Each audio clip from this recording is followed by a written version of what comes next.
Hello and welcome back to the Over and Back Classic NBA podcast. I am Jason, and with me as usual is Rich. Hello, Rich. Jason, what is going on? Not a whole lot. You know, it's the off season, and we're keeping it relaxed and casual here at Over and Back, not getting into My feet are up on the desk. Yeah, you know. The overall, nothing is more casual than the feet on the desk. I mean, that Absolutely is how you officially. It's very uncomfortable to podcast in, but right? I would think cash, it's really. I'm getting kind of a core workout doing it, so that's good, I guess. Oh, that's good. Staying in shape in the off season. So. Yeah, that doesn't sound relaxed, but but maybe you're trying for your NBA tryout, pretty soon. Maybe your tryout. The Windy City Bulls are doing a tryout, and I'm considering it. I know the NBA is definitely it's missing some 5'10" unathletic white guys, and I think I might be able to fill that niche for them. So absolutely. I mean, if it were 70s, you would be stuck on like the Knicks bench, like you'd be like the 13th man for the Knicks, right? But, or like the 1987 Boston Celtics. I would probably still be able to find a spot. There you go. That's pretty much any other point post 1950. Yeah, it's tough to find a spot for a guy like me. But it's a great interest story. I'm from the area. It'd be perfect. It only takes about 20 minutes to drive to the stadium. I don't know about the road games. That's gonna be kind of tricky, but I'll do the home games for sure. But sure. Yeah, it'd be good for the podcast. So for sure, my adventures in the G League, that'd be great. Yeah. We probably have to change focus of the show, but that's okay. We can figure that out. I'll let you know how the tryout goes. All right. I'm hopeful, but if you don't hear from me, that I'm obviously a megastar in the G League. So obviously, yes, I will make note of that for sure. So we are going to talk about some of the last great games for some of the all-time great players of all time. This was we talked to Ben Taylor on the last episode about the last great game for Larry Bird in 1992 against the Portland Trail Blazers, 49 points, triple-double in double overtime, one of the great games in NBA history. So we thought, it would be great to delve a little bit into some of the other greats of all time here. So we decided to dive into the players from our top 50 list. New listeners may not know about it, but a few years ago, when we first were doing the show, I think the first summer off-season project, we picked a top 50 NBA players of all time, interviewed a bunch of other people, got their input, did a bunch of, looked at stats, looked at, history, just kind of dove in, kind of tried to figure it out as best as we could, came up with a list. So we're going to, for lack of a better way to do it, we're just going to randomly pick some guys from that list. Not going to include Larry Bird because obviously we covered him in our last show. We're not going to count active guys. So LeBron James, Dwayne Wade, Dirk Nowitzki, Kevin Durant, Chris Paul, and Pau Gasol all could potentially still have great games in them. So we'll save them for when they retire or whatever. So.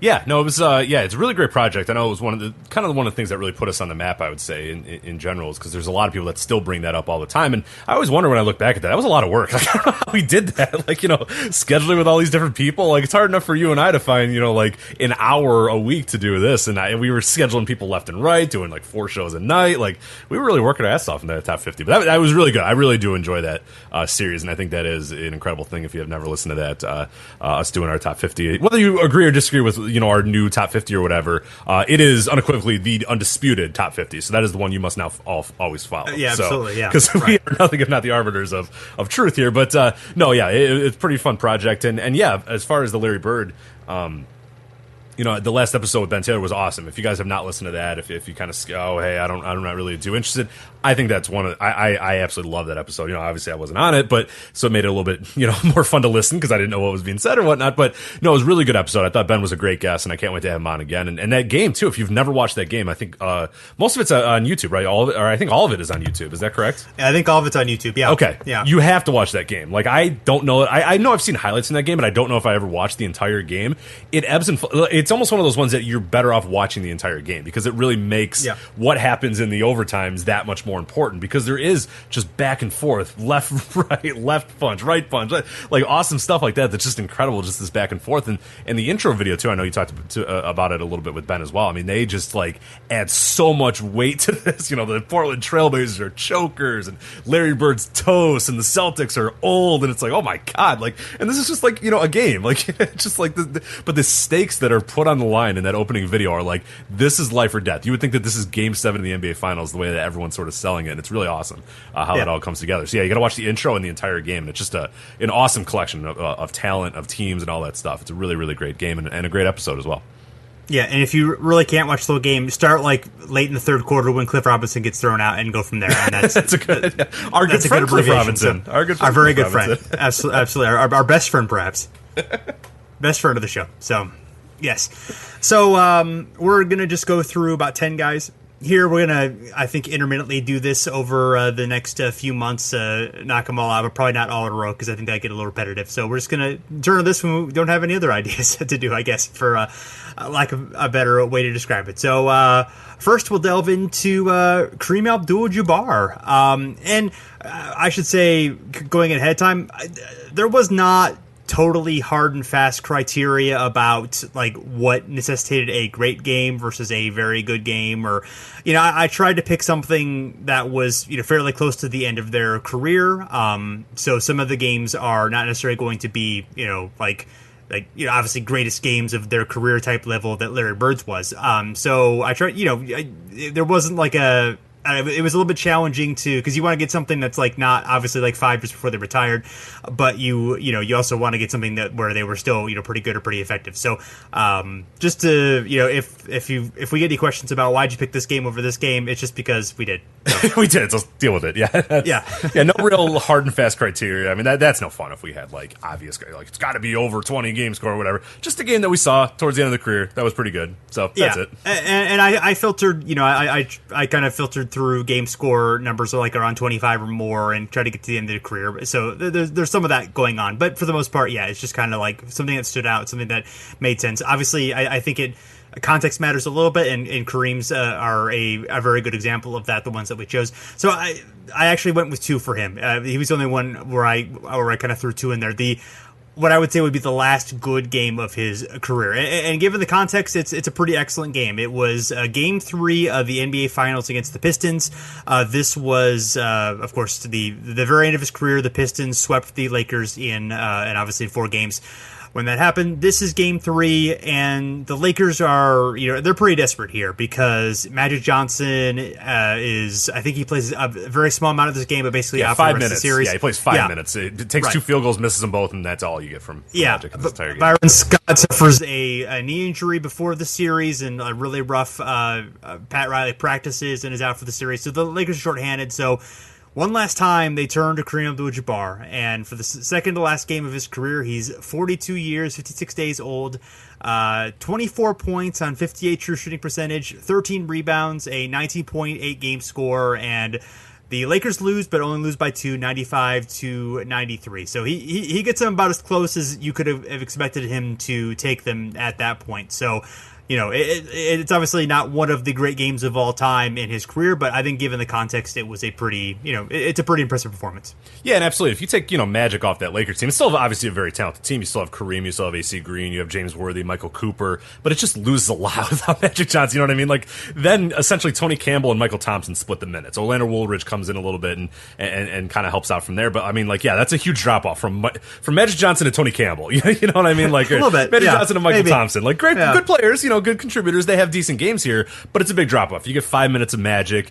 This team is already, in 1989, the Lakers are starting to kind of feel it a little bit. It wouldn't be until a few more years until we'd really see them fall off a cliff. But there was the idea that, okay, they're starting to get a little bit old here, but, you're not going to break up this core. It's a solid core. Things are going well. But you take Magic off of this core that's already sort of showing some signs of cracking, and, yeah, it's a full-on crack. So for him to get as close as he did with Kareem having, that good of a game, and James Worthy, too, had 26 points, so a good game by James Worthy as well. But, yeah, Kareem really kind of stands out here with the 13 rebounds, 24 points. But, yeah, unfortunately, they can't make it. They can't win the game, but they're really, really close here. And the Pistons are a loaded team right now and on fire. And, emerging, as the Lakers are sort of falling a little bit, the Pistons are sort of emerging a little bit as we're seeing that sort of changeover.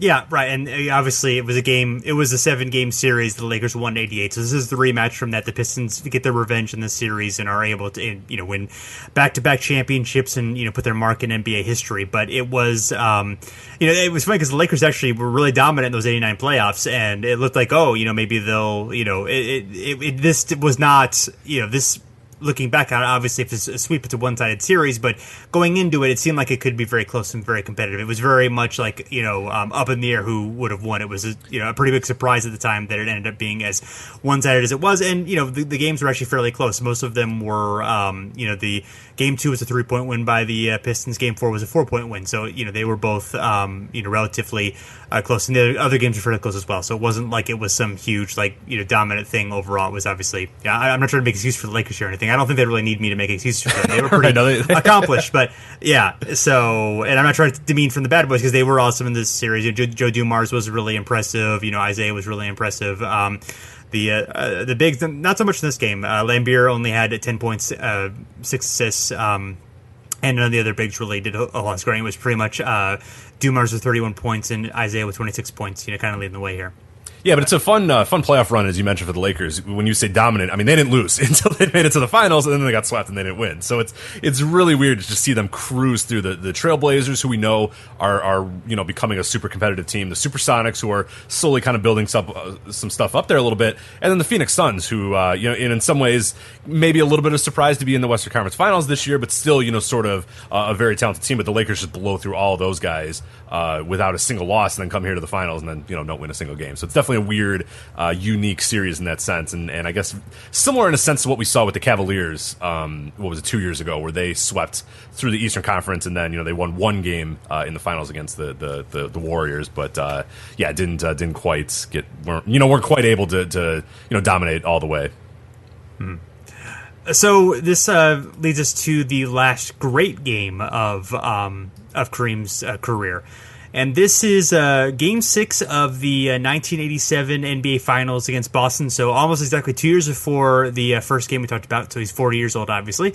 And it's the deciding game of that series. And Kareem has 32 points on 71 true shooting, 6 rebounds, 4 blocks, and a 27.1 game score. Again, given the context, given the fact that it sealed that series, I think that's a really impressive performance, and one that's not really talked about. I mean, obviously his performance in '85, to finally beat Boston, win the MVP that series, were big, and obviously Magic hit the clutch shot in earlier in this series to that was one of the big deciding factors. I believe that was Game 4. Obviously that's talked about a lot, and that's big. But this was he was really the star of this game. And was able to, seal this win. They probably would have won the series anyway, but he definitely, he put it forth one more time. Yeah, absolutely. And you look at, Magic didn't have a great scoring game. I mean, he still had 16 points, but he was on 7 of 21 shooting, so he definitely struggled from the field. He did have 19 assists, so not bad. Sure, job not by bad. Magic. 8 rebounds too, yeah. Yeah, so I mean, a good Magic game, but I think a lot of those assists probably are going to Kareem, who in 29 minutes, too, I think that's the most remarkable thing. Plays 29 minutes and scores 32 points. I mean, that is doing it efficiently right there, and that definitely speaks volumes about how great this game was for Kareem. And like you said, the moment, too, it definitely enhances it being a Game 6, it being a pretty important game and an important series for that franchise. So that also plays obviously a huge role in it. I do know, outside of it being a good Kareem game, I think I know why you picked this one, and it is because in 41 minutes, somebody was 1 of 9 shooting for 2 points, and his name is Danny Ainge, your favorite player in the world. So I know it wasn't as much Kareem's great game as it was Danny Ainge's worst game, which is what makes you obviously very happy.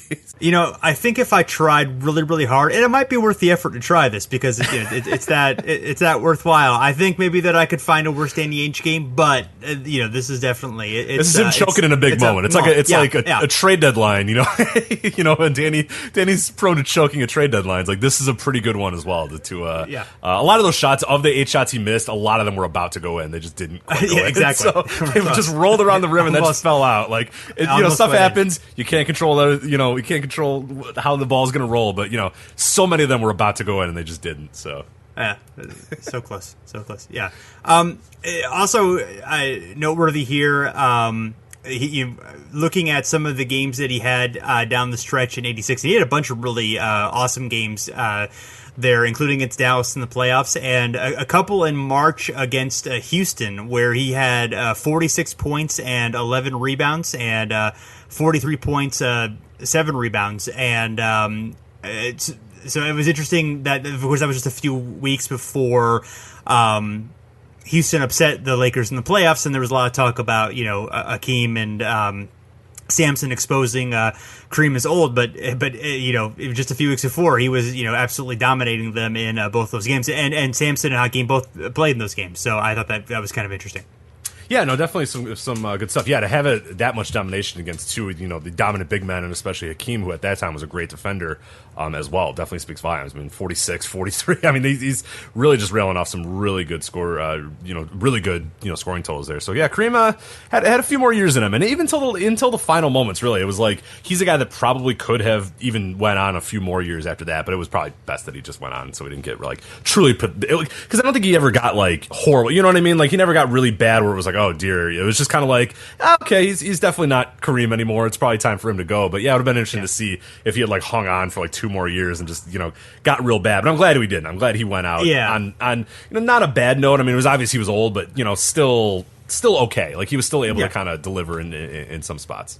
Right. I mean, that last year was rough compared to the rest of his career. Sure. But I mean, when the rest of your career is like, arguably one of the greatest of all time, yeah, it does look it shines a little bit of a light on it. So. Right. Exactly. So next, not too hard to pin down his last great game. It's Kobe Bryant. It was his final game.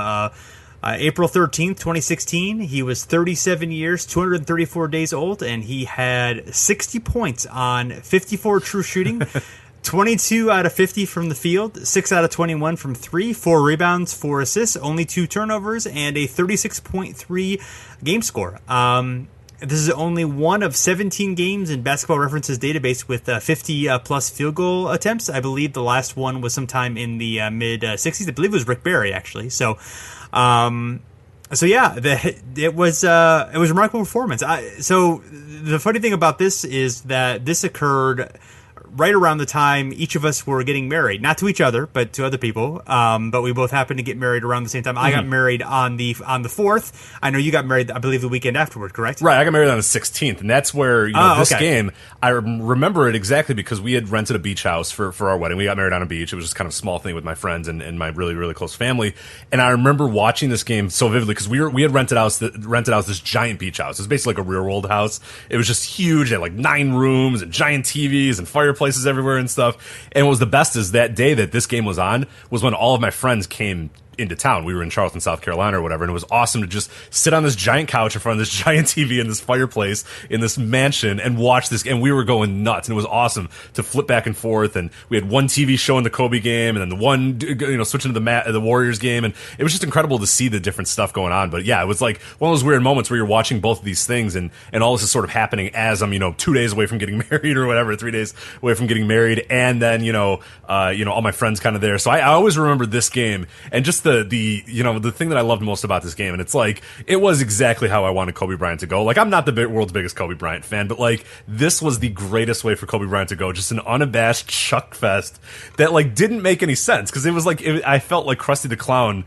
watching the Harlem Globetrotters and the Generals being like he's spinning on his fingers, just take it. It's like Kobe's just pulling up and it's like just guard him. Like what are they doing? Like the Jazz are just sitting there like oh man, and like Kobe had no legs at that point. He wasn't able to do anything. He wasn't able to move, but he was just scoring. He was just shooting and scoring. And I'm just like, just throw a double team on him. He's probably just going to put it up anyway. Like, he's not interested in passing to D'Angelo Russell. Just guard him or something. But it was just perplexing. And it just, as he kept racking it up and as it became so blatant that that's all he was going for is just chucking it, then it became awesome. And then I almost for like, maybe a half hour or so became like a Kobe Bryant fan, and I was just like, I hope he gets 70. I hope he gets 8. I don't care what it takes. And obviously the 60 was still incredible, but yeah, it was always a moment that I'll remember just watching with my friends, and obviously the Warriors go and they win their 73rd game. We're all from Chicago, so I had a few friends that were very upset about the Warriors winning their 73rd, but I, being, the contrarian, was like, nah, I like that they did it or whatever, but, Sure. The ardent Bulls fan were not too happy about the 72-10 being broken, so. Well, they got to be happy in the finals. Exactly, so, yeah. They still they were very much on the Facebook it don't mean a thing without the ring posts immediately after the finals, so don't worry. Yeah, there you go. I will not worry. I was worried for a moment, but I will not worry about that. Yeah. No, so my great story about this is I went to bed early, missed it all, but come on. It was right after the honeymoon. We just gotten back from New Orleans. I had to work really early in the morning, and I'm just like, I'll catch the highlights the next day, and I did. And I woke up and saw like a notification on my phone that Kobe Bryant had scored 60 points, or maybe I saw a tweet in reference to it, and I thought like it was a joke at first, and I actually like checked checked it, and I saw what had happened, and I'm like, oh my god, I wish I had stayed up for this, but. Obviously, I watched the highlights soon after, and I've seen most of the game. I don't think I've seen the entirety of the game, but I've seen, I obviously saw the incredible atmosphere. And when I was in New Orleans, so on the 8th was his 4th last game, and I actually went to that game. Oh, that's right. Yeah. Okay, yeah. That's awesome. So I got to see his 4th last game. Not quite as impressive, 4 of 15, 14 points, but it was an enjoyable game. I enjoyed... I kind of got into the I don't know, I cosplayed as a Kobe Bryant fan, for lack of a better term. I did. I stand, as the kids say, for Kobe Bryant on one night only, and then I immediately, and I wavered. It was tough because as he was just chucking, I was like, oh, come on, and then I was like, well, no, of course, like it's his last game, he's against the Jazz, the Lakers suck, like of course, just chuck, who cares, like don't pass to Robert Sacre, like no, of course, just throw it up, like dude, right. Yeah, I mean, that was the worst season in Lakers history. They won like 17 games. Right. And, so that was what it was building toward. And he actually had more good games kind of down that stretch, than I remembered. They were few and far between, but his third last game, he had 35 points and was pretty efficient.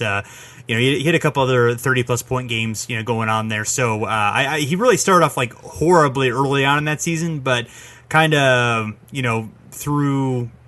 like around Christmas or so, he kind of picked it up, and especially late January, and he was mostly consistently, pretty good for the most part. He had some duds there, but he played like 62 games in that season or something. He was coming off all those injuries, and he's coming off all those injuries, and just the fact that he could like play it and be healthy and could even like make it through the season is kind of an accomplishment in and of itself. So yeah, this is a disgusting Lakers team. I'm going to close out of this window right now. I forget about the Roy Hibbert, Tariq Black era of Lakers history. So that's just going to click out of that and never remember that again. So all right, good. Yeah, I can understand why you would do that, Rich. Maybe we'll move on. Maybe we don't want to talk about it anymore. I don't want to do anything to hurt you, obviously. So next we have Kevin Garnett, and had to go kind of far back for his last great game. Might be a little controversial, but I will stick with that. It was Game 6 of the 2012 first round. The Celtics beating the Hawks 83-80 to clinch the first round series. Garnett had 28 points on 60 true shooting, 14 rebounds, 3 steals, 5 blocks. Was +9 and had the game-winning jumper. So all around huge contributions there. And this came after the Hawks owner. Michael Garnett had made some comments about the Celtics being old and being dirty and fouling and all that, and Garnett's quote in response was, "My only advice to him is next time he opens his mouth, actually know what he's talking about. X's and O's versus checkbooks and bottom lines." Nice. So KJ very quickly there. Yeah. That's pretty great, yeah. That's it feels like you're going back kind of far, but the Garnett thing it kind of fell off a cliff pretty quick, because I don't know that there's really any game in Brooklyn that I would really... I mean, there's a few decent games in Brooklyn, but that just feels... weird, you know what I mean, to pick one of those Brooklyn games. And then obviously there's the return to Minnesota, and I don't think he really had any like real solid games during that time either. So yeah, it seems weird that it's all the way back in 2012, even though he just retired, obviously just a couple years ago. But yeah, there's really the Garnett thing unfortunately fell off a pretty big cliff once he left the Celtics. So I have no problem with that choice, and I think that is one, especially as good as it was, 28 points, and it felt like a classic Garnett game in a lot of ways, where during this time and then the subsequent years, it felt like it was very hard to get classic Garnett out of him. Yeah, and there were probably games in there where the box score didn't look good, but because he was just so smart and good and a great defender, there were a lot of things he was doing. So he probably had good games that the stats were capturing, but obviously we're not going to be delving into the video study that deeply to find these. So I think our choice, given our criteria, was solid here. Yeah, definitely. So next we have Allen Iverson, and I can't believe it's been 2010 since he played. That just seems like that seems pretty crazy. That it's been so long since he since he retired. But the last great game was from December 19th, 2008, when he was a member of the Detroit Pistons. Yeah, that I was like, oh, Jason, you got an error here. You put Jazz and Pistons for Allen Iverson. It's like, oh yeah, right.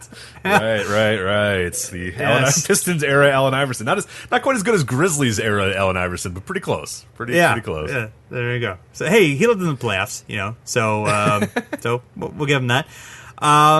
Yes, so the Jazz won this game 120-114. It went to double overtime. Iverson had 38 points on 56 true shooting, 5 rebounds, 7 assists, 3 steals. He did have 6 turnovers, but that gave him a game score of just under 30. So, this is this Pistons team, that whole Iverson for Billups trade was kind of confounding at the time, and especially now. Yeah. I mean, they still had Hamilton. They still had Tayshaun There was everybody. I mean, most of the people were there. I mean, other than obviously missing Ben Wallace. Yeah, right. Yeah, the bench is no longer particularly good, but they still have McDyess. But obviously, those guys are all kind of getting up there for the most part. I mean, it kind of made a little bit of sense to, you're trying to retool, and he's expiring, and you give him for a year, you make a playoff run, you sell some tickets, and then you kind of revamp the team. But yeah, they ended up keeping Hamilton, like signing him to a big extension, and then getting Ben Gordon and Charlie Villanueva. It didn't work out very well either, unfortunately. No. Joe Dumars was very good at scoring in the 1989 finals. He was not very good at signing and acquiring players in 2008 or any time after that for a long time. Pretty much after 06 or so, he lost that ability for whatever reason. And what made it so confounding, too, is that Billups went to the Nuggets, and, immediately the Nuggets became, pretty good, you know what I mean? Immediately it was aha, Chauncey Billups. And he was still good at this time. That's the thing, is it wasn't like he had fallen, because he'd fall off a cliff there in a few years, but he was still pretty solid and definitely a good piece. So it was definitely, I guess it was just kind of, let's get a change of pace here in Detroit, but I don't know that, 2008 Allen Iverson was quite the change of pace that you needed. But hey, he had a really good game here. I like the efficient scoring too, 13 to 24. I mean, that is definitely a unique Iverson trade. It feels like an Iverson game as well, 11 for 11 from the free throw line. That's where he obviously did quite a lot of his work. 7 assists too. So I mean, it's an all-around really good game for Allen Iverson there. But yeah, this corpse of the former glory of the Detroit Pistons is just odd. Yeah, it just sucks to see that team, what it became and how quickly it fall, and then how it's still kind of falling and doesn't seem to ever go back up. But and a fun Jazz team too. I really enjoyed this Jazz team at this time. Very similar to kind of what the Jazz always are. This kind of scrappy bunch of guys. But you have Paul Millsap, always underrated, but great player at this point. Mehmet Okur, who was still real solid player. Darren Williams, as he was before he became really bad, really quickly. Andre Kirilenko doing everything. Kyle Korver on that team as well. But yeah, I really enjoyed that team at that point, and really was it was a really fun Jazz team, and they're, I think the Jazz are one of the teams that are most often fun in the league. There's not really, I mean, if you go through history, it's hard to find truly dreary Jazz teams. There are quite a few, there are a few here and there, but for the most part over the last 30, 40 years, they've been okay, they've been fun. There's been talent on that team. They go through some doldrums, and then they get Darren Williams, oh, okay, that's cool, and then they go through some doldrums, and then they get Donovan Mitchell. It's they're pretty good at not having prolonged periods of just right. The Pistons, like our friends the Pistons. Yeah, our friends the Pistons. Yeah, it's still rebuilding pretty much after this this trade. Yeah, you're right. I mean, the Jazz have pretty much been competitive and usually good for basically since the mid '80s. They had a couple years rebuilding after Stockton Malone, but it didn't take that long. They got Darren Williams, they got Carlos Boozer, they had Kirilenko, obviously. The kind of their core guys for those really good teams for a while, and I'd completely forgotten that Millsap and Korver played together with the Jazz. I think of them as Hawks. Of course, yeah. 60-win team, but they did. This, I think Millsap was kind of emerging at this point, and he had a really good game here in 15 minutes, 24 points, and 13 rebounds. Probably not his last great game though. So no, I think outside of the bounds of this conversation, probably a few more, but yes. Next, we have Moses Malone, and the last great game of his career. It was 4 days after his 37th birthday. It was a Sonics 96, the Bucks 95. It was March 27th, 1992. And he had 30 points on 64 true shooting, 19 rebounds, including 12 offensive rebounds, and a 31.5 game score. So not not he only shot 46% from the field, so the true shooting was better because he was 16 of 19 from the free throw line, but was able to, and I'm sure a lot of those missed shots are probably just to get offensive rebounds for himself like he used to enjoy doing. So perhaps bringing that classic trope back. Oh, absolutely, and this is an important game as well for the Bucks because this win, or they lose by one or whatever. At this point, they're 30-40 in the season, so real close to getting that win. They're really close to getting to 31-40. They finished the season 31-51, so this one would have been nice if they had gotten this. Unfortunately, Del Harris, Bucks, things aren't going very well for them, and it probably is bad when Moses Malone is like the guy that has to, kind of carry the load here. But yeah, he does a good job in the 19 rebounds. Yeah, there probably is a few that, Moses got on his own, but hell, goddamn it it says 19 rebounds in the box score, so we're counting it as 19 rebounds. But not a bad game, but it's like, who else, Frank Bukowski's not going to go out there and get you 30, so you need someone to score for you. So that's I do love the Moses Malone Bucks era, even though it is kind of sad in one respect. But and the best part about it too is it's like he's not even really, this being kind of his last good year, I would say. Then he's kind of falls off a cliff, but he still hangs around the league for 3 more years, but misses a lot of time because of injuries and whatnot. But yeah, it's a nice way to cap off what was probably his last great year and his last great game. Yeah, absolutely. Yeah, this Bucks team Moses Malone playing with Jay Humphries, Fred Roberts, Alvin Robertson, Frank Rukowski, Dale Ellis is there off the bench. So yeah, not a murderer's row there of Bucks players. These are guys. This is early 90s, but those all feel like 80s players, pretty much. Like it's just a random assortment of guys who they won 31-50, right? Who feel like they're a little past their prime. Yeah. So, yeah, other than Dale Ellis, everybody else feels like, and Frank Bukowski, who apparently played for like another 10 years for some godforsaken reason. But it definitely does not feel like a team. It feels like a team of the 80s, and that's not good in 1992. So no. Funny thing about this game, Gary Payton only has 2 points and Sean Kemp only has 6 points. Yeah, right. And they'd been emerging. This isn't like they're just kind of young whippersnappers at this point too. I mean, both those guys were pretty solid at that point. And Seattle was a great team at this point. Yeah, so to see them just do nothing in this game is definitely pretty interesting. Right, Eddie Johnson picking up the slack, Ricky Pierce, 16 points. So good times. The Ricky Pierce revenge game. Yes, absolutely. Yes, yeah. Gary Payton's a future Buck, so he knew that. Yeah, he was already depressed about the fact that when his career was in its twilight, he was going to get traded to the Bucks. He was already depressed. He already knew. He stepped into the Bradley Center and already he was worried. Something happened. He was like, "Ooh, I don't know, bad mojo here." And then I don't know. Maybe these guys still had. Maybe there's still lingering memories of the that 5 overtime game those teams played. Oh right, yeah. So so. Anyway, moving on, we are going to talk about George Mikan. And so stats are even more sparse, of course, during George Mikan's era than in the 80s and 90s when sometimes you have gaps. But here we don't really have rebound totals for the majority of this game, or even like we have a number of field goals. We don't have field goal attempts.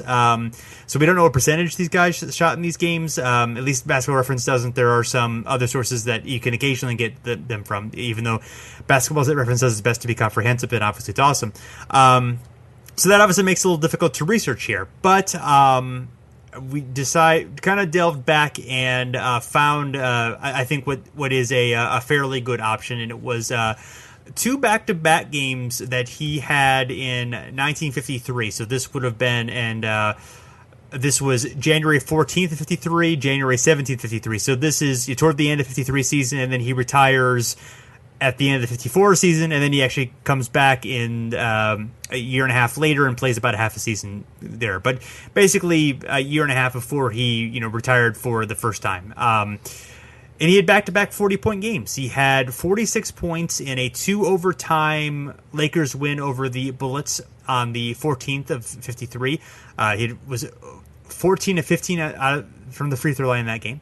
And then he had 41 points in a 109-101 loss in Rochester to the Royals 3 days later. And he was 11 of 12 from the free throw line in those games. So, and obviously, like he had been one of the great scorers in NBA history up into that point. I mean, he had He had broken the record for most points in a game with 61 just about a year before this point. So, but these were his last two 40-point games. He never had another one in the NBA. He had a handful of 30-point games, but he was kind of he was getting older. He was even though he was 28 and 29, which doesn't seem super old at that time. It was pretty old for an athlete, and obviously the conditioning and all that wasn't there. And the Lakers were near sort of the end of their great dynastic run of the end of the 40s and early 50s.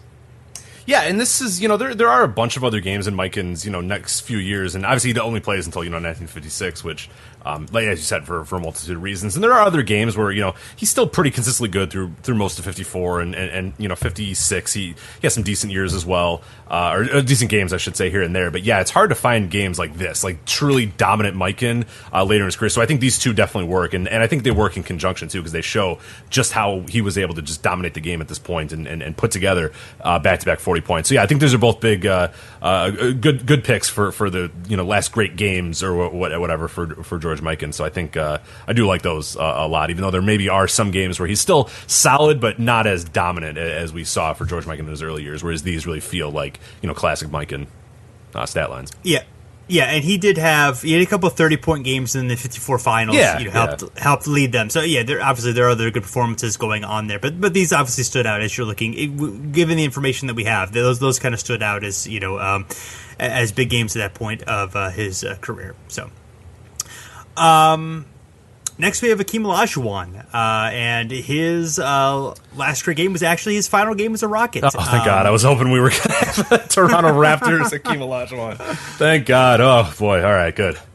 All right, you're getting the Raptors fans mad at you, Rich. Yeah. So that no, I like I like the Raptors. I just don't like Hakeem on the Raptors. He has got too much gear on. He was just wearing like, you know what I mean? It just like there was just a knee brace and the ankles and it's just like purple was not his best color. I loved playing. Yeah, he didn't look good in purple either. I did enjoy playing as him a lot in like NBA 2K1 though. I dominated with Hakeem because it was still like they hadn't like really kind of reduced his stats all that much. You had Vince Carter who could just dunk from anywhere, and then Hakeem who was still awesome. So I mean, I did some work on the Dreamcast Sega Net with old Hakeem and Vince Carter on the Raptors. I'm sure he did. Yeah. Anyway, this is from this is from April 17th, 2001. And he had 24 points on 77 true shooting percentage, 9 rebounds, 6 assists, and 2 steals. He was 38 years and 86 days. And interesting thing about the Rockets, they did not make the playoffs this year, despite finishing 45 and 37. Actually, the team they played, the Timberwolves, beat them out by 2 games that year. So that's a pretty good record to not make the playoffs for. And it was definitely known going in that he could leave. Early on in the season, he had said that he planned to retire, but then he later said he would be coming back to the NBA and would not necessarily go back to Houston. I guess he was no longer in Houston's plans. Obviously, he would leave. So there was the crowd reaction was obviously very celebratory on wanting to have him cheering on his every move even more than they normally would. And as time went down in the fourth quarter, the cheers went out and the chants went to "We want Dream, we want Dream," and then he came back and when he left the game toward the end, fans obviously chanted his name and he talked about there's an LA Times story about his final game, and just he was very honored by the crowd reaction, very happy about it, and good memory for him, and an excellent performance for to the last great performance of his career. Yeah, no, I think it was a great pick as well for him because, I mean, you look at his Toronto stats as well, and there are a few games here and there, but for the most part, he's kind of not great in Toronto. I don't know if he just either wasn't motivated or he wasn't really asked to be the man in Toronto either, so that was kind of the thing as well. But yeah, you look and he's got, gets 15 points here and there, 10 points here and there. There are no great games. This is Hakeem's. I think there was almost no other choice than this one as his last great game, and I think it is fitting that it is his last game in Houston as well. So there's the added weight of it being it for him, and this amazing run. He brings 2 titles to them. Gets into the finals pretty early on in his career. So cool that this was kind of the final game, and I'm glad that he could go out not because he had some real duds in that season as well. I mean, it was obvious that age was catching up to Hakeem, and it was just about to be over for him. So I'm glad that final game was a really good game. Like, you know what I mean? They 9 of 12 from the field, so it's not like he just put up a bunch of shots and just tried to score, decent on the rebounds too, 9 rebounds and then the 24 points. So it's good to see him have a truly good game. It's not like just, one that we're sort of grading on a curve because it was his last one in Houston. It's a very good game for a 38-year-old Hakeem Olajuwon at this time. So I think a very, very good pick for this one. Yeah, that Rockets team is interesting with, right at the beginning of Francis and Katina Mobley and Moochie Norris is there, Kelvin Cato is there, kind of all the early Yao Ming Rockets are there, as they're about to do the handoff, they'll get Yao. There was a year without him, and then Yao comes the next year, I believe, right? So yes, yeah. Yeah, so interesting. They had a lot of those build-up blocks already. I hadn't quite realized that. Yeah, and I think it should also be noted too that the Timberwolves probably didn't play their A game here either. If you look at the box score here, Garnett plays 29 minutes. He does pretty well. He scores, or actually no, he doesn't do well at all. He scores 11 points. I was looking at Wally Szczerbiak. Wally Szczerbiak has 16 points. Terrell Bannon plays 20 minutes. Reggie Slater plays 15 minutes but doesn't score or doesn't shoot any. Felipe Lopez plays 14 minutes, and then their bench gets a lot of minutes as well. William Avery gets 22 minutes. LaFonso Ellis 21. Chauncey Billups. As you said, they were going to the playoffs already, so they were kind of resting guys a little bit and letting the Rockets have their moment. So that might play a little part in it, but hey, Hakeem still had to deliver and still had to do pretty well. But yeah, it wasn't like he was, and Houston won pretty easily as well, 114-87, as you said. So Minnesota probably didn't bring their A+ game here, but that's all right. It doesn't take anything away from the accomplishment. So yeah. You still have to score over Dean Garrett, and that's not easy. So no, it's not easy. Sam Mitchell, you still have to score over 48-year-old Sam Mitchell, so that's not too right. Yeah, you try that. So next we have Bob Pettit, and his final great game was from November 17th, 1964. This is during his final season, so at the beginning of it. The Hawks won 114-107 against the 76ers. This is just a few months before the 76ers get Will Chamberlain and, of course, become a championship contender going on in there. Pettit was 31 years, 341 days old.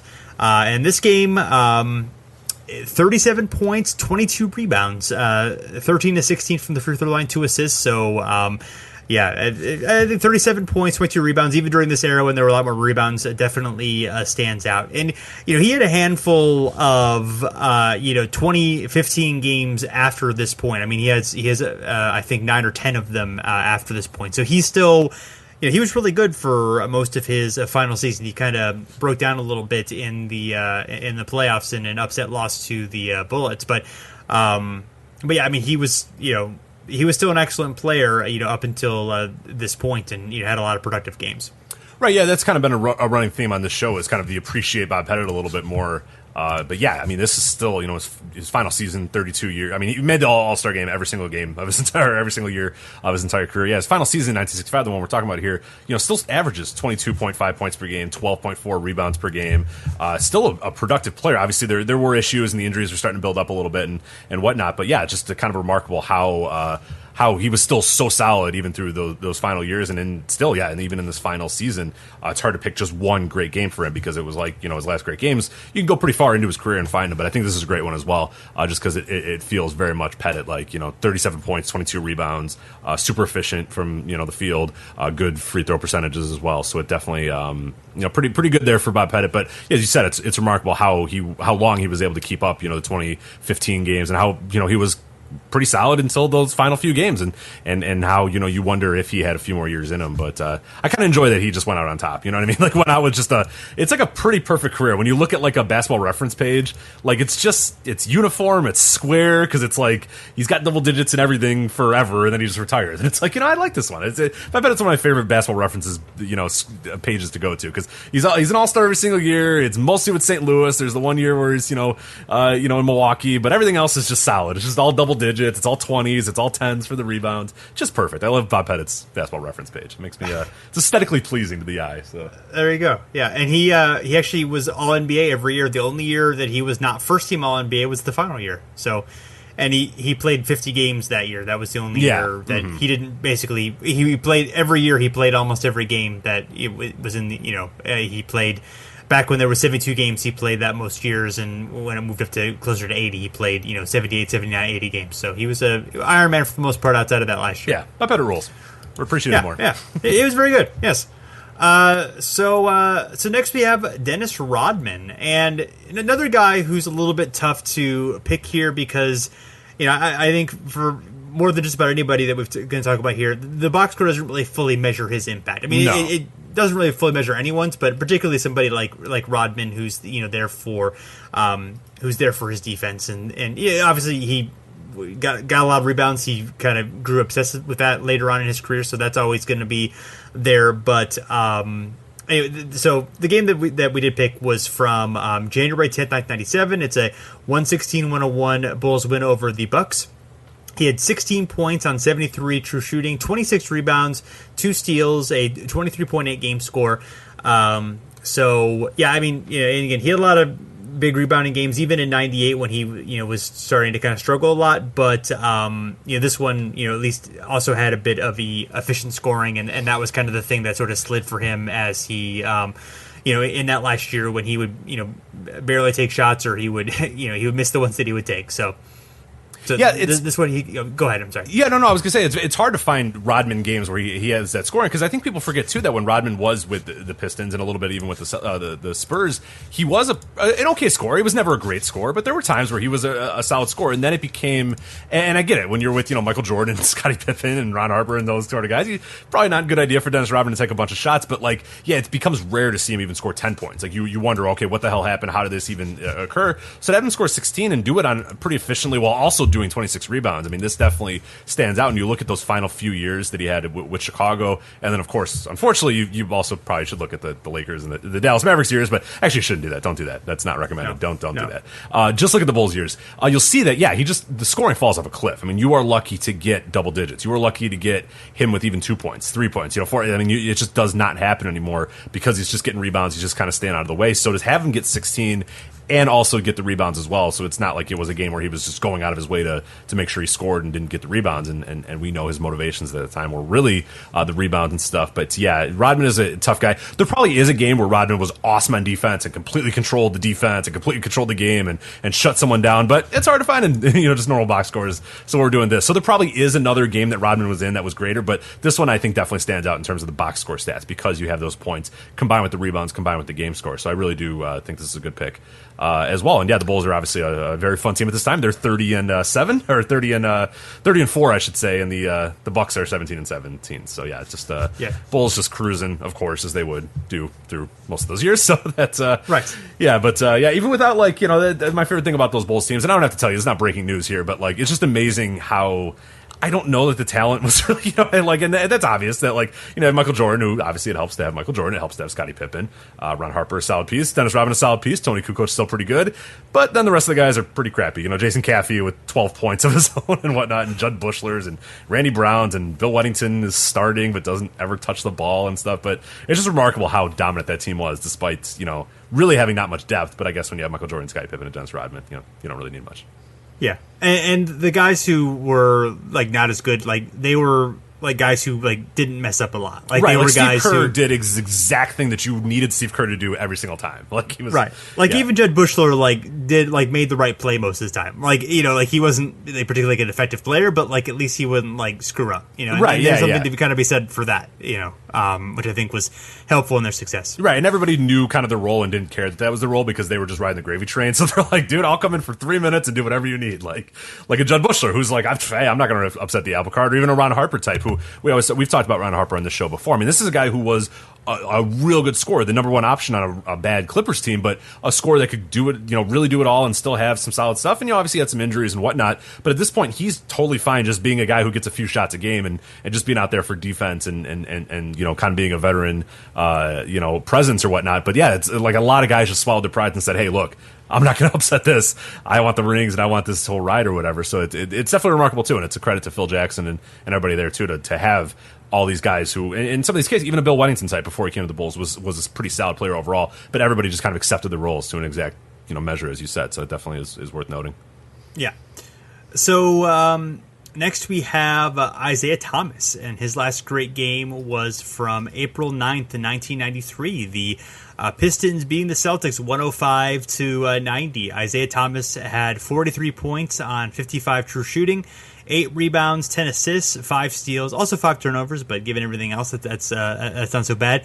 He was 31 years and 344 days here, and the Pistons were in an extremely tight battle for the 8th seed. Unfortunately for them, they ended up finishing 10th, just behind the Pacers and Magic. At this time, they were 36 and 37 after this win against the Celtics. And obviously the box score is impressive, but what kind of is interesting is that the Pistons and Celtics are still enough like their old selves, like their late 80s, all these classic battles in the Eastern Conference selves, that it sort of like is a, even though it's years later, it's still like reminiscent of that, even though obviously, Bird is gone, and both teams, the Pistons, as I said, won't make the playoffs and are struggling there. The Celtics are a bit better. They're 42 and 32. They have Reggie Lewis, starring there. They still have, Parrish and McHale contributing, and Xavier McDaniel as well. So they were able to recast themselves a little bit better than the Pistons were able to. But I just it makes me I bet the intensity still here was very high, even if both teams were past their peaks. Yeah, for sure. I mean, you're getting Isiah against the Celtics. You're still getting the Celtics against Isiah. And there's still, obviously a few guys, Robert Parrish hanging around, as you said, Kevin McHale still, really kind of the corpse of Kevin McHale at this point, but, still the physical embodiment of Kevin McHale, in this game. So sure. I'm sure, yeah. And Bill Lambert's there too. So, elbows were aplenty and stuff. So it's even if it didn't matter, even if the Pistons were just kind of on the edge of contention at this point, still remarkable. And really great game for Isiah too, who, at this point was not prone to these huge explosions, but to go to 43 points, 10 assists, 17 of 35. I mean, he just took this game over. I mean, this was him, and there probably is something to be said for the fact that he took this over, against, the Celtics. I think there might be, a little bit of motivation there to get a little bit, get a little bit extra out of Isiah when it's against the Celtics, even though it is kind of in the waning years of his career and in the waning years of this rivalry. Yeah, and this was almost exactly a year before the end of his career. Yeah, and he had some good games in his final season. I mean, there were some choices that you could have made there, some good scoring benches and stuff. But I mean, this was definitely I think more outstanding than any of those. And given the context, I think was a bit important. Yeah, it's a true takeover game too, which is good when you get Isiah, because that's I think what I'll always remember Isiah Thomas for is those certain games, whether it be in the finals or the playoffs, where he would just take over, and it was like Isiah could be a bit player and work within the system of the Pistons and whatnot. And then there was also games where Isiah was just like, nope, it's me, I'm dominating here, and it was awesome to see when he did that, because it was so remarkable given his size to see him do that. And this is definitely, he had games again, like you said, that were solid. He had good scoring numbers or whatnot, but to have like an Isiah Thomas, no, this is my game and I'm going to win this game for us type situation, you didn't see those all that often in his final few years. But this game, you absolutely see that here. I mean, it's just remarkable, the output and the scoring burst that he does. Yeah. So last one is Wes Unseld, and we are, for whatever reason, in his box scores, we are missing most of the rebounding totals, and obviously one of the things that he was extremely good at was rebounding, so that makes it harder than you might expect, given that he retired in 81, but nevertheless, there is still a fairly good option here. It is from January 28th of 1981. The Bullets beat the Suns 108-98, and the Suns at that point were 41 and 50. The Suns at that point were 41 and 15, so they were very, very good that year during the regular season. They would get upset during the playoffs, but Unseld at this point was 34 years, 320 days. He would retire, and Elvin Hayes would go back to Houston. So this is basically very close to the end for this era of the Bullets that won a championship and made 3 finals in about 5 years. During the game, 14 points on 7 of 9 shooting, 15 rebounds, 2 assists, 2 blocks, only 3 turnovers. So a class performance from here. Unseld, another guy who did more than the box score would entitle. So makes it a little bit tougher for him to pick a game for him, but given the context of what was going on, they were a team trying to make a playoff run as well. They would, I believe, they would just fall short of that goal. Just a couple years after their championship team, but they'd lost some of their depth, and their key guys had gotten older, so that kind of kept them from remaining relevant there. And they've unfortunately not really been able to replicate that success, and almost 40 years later. Yeah. That's sorry, Washington fans. It's been a tough ride for them, but definitely a remarkable game. And it stinks that like so many of his rebound totals are missing out of these because it's like something that he was so great at. I don't know, it's like the Washington Bullets, score just lazy. Like who cares about the rebounds? Nobody cares. Nobody's gonna look at that. Who cares? But it's just it is interesting here. But definitely probably his without a doubt, I think his best final game. I mean, there were some few games here and there, but this one definitely stands out because and you look at the 14 points, like that's not too much, but West, that wasn't really his game at any point. I mean, there was a few years, obviously, where first few years in his career when he was Baltimore Bullets, where you saw a little bit more scoring out of West. But for the last real 10 years of his career, it wasn't the scoring that really stood out about Wes Unseld. It was like you said, the defense and the rebounding. So it's hard to quantify a great game for a Wes Unseld just using box score stats. But this one definitely works because you get the 14 points, you get the classic 15 rebounds on a few other things as well. But it just is pretty remarkable that he was able to he was okay until those final few years, and then he just kind of fell off. It just seemed like it happened pretty quick. Even it happened quick within that season too. If you look at his box score numbers for his final few years, like he's here and there, but then it just kind of falls off real fast for West. But by this time, He's still pretty solid. Yeah, and I'm sure in this game there was one or two outlet passes that would have stood out as well. If we had the footage, I'm sure we would see that as well. Right. Of course. Yeah, if we had the advanced stats and all that sort of stuff. But he's got a pretty fun career as well, Wes Unseld. He's a guy who I think it's a fair amount of his due, but maybe could use a little bit more of it just because he wasn't that dynamic of a scorer and we're guilty of that too, of kind of looking at scoring a lot and sort of driving all of our conversations, not all the conversations, but using that as like kind of this guy, he has scoring and rebounding and not thinking as much about a defense or rebounding. But it's harder when you're kind of out of the context of we're talking about this in 2018. We can tell you that Wes Unseld was good at defense and good at outlet passes and stuff, but it's hard to quantify it. So I think he might be a guy that loses a little bit because when you do a play index search, he doesn't pop up all the time. He doesn't come up as one of those, and the counting stats aren't great for Wes, but obviously contributed in a number of different ways and contributed to the Bullets' success for quite a while as well, and success that they, as you said, have barely been able to replicate since 1981, which is not ideal. So there you go. All right, Rich. Well, that's it for this episode. We'll be delving into some other names coming up over the next few weeks. We got some other upcoming fun episodes coming up as well. So hopefully everyone continues to check us out. You can find us at The Step Back at fansided.com. We also are on iTunes, Stitcher, pretty much any podcast platform you could ask for. If you want to leave us a rating and review, greatly appreciate it. We've gotten a few new iTunes reviews recently, so appreciate the people who answered our call and submitted some reviews. So we'd love it if you kept them coming. And also follow us on Facebook and Twitter at Over and Back NBA. So thanks for listening. We'll be back again soon.